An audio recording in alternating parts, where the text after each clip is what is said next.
So this is basically what I'm up against today.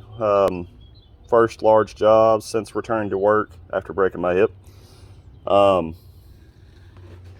Really about the only part that I can really show you as of this moment that I can show you on the car itself as well, the original.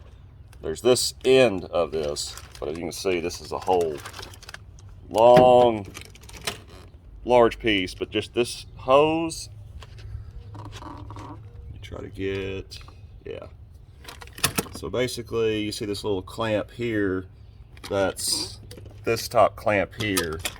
So yeah, this hose is this hose, but then all this other stuff is actually all buried like underneath all this whole area.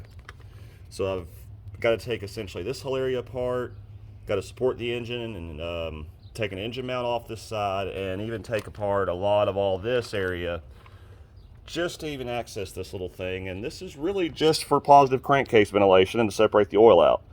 I mean, there's in older cars, that was a 5-minute, $10 job.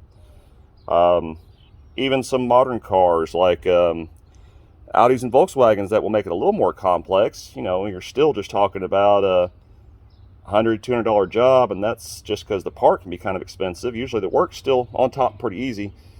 This one wants you to take damn near the passenger side of the engine bay apart. And then the part's also insanely expensive. So normally I would be able to knock this out in a day, but being slowed down from injury, want 2 days to be sure I can get everything right. That's about the only time that my customer could leave it. Overnight was on the weekend, so that's why I've got my first big job since I've come back happen on a weekend.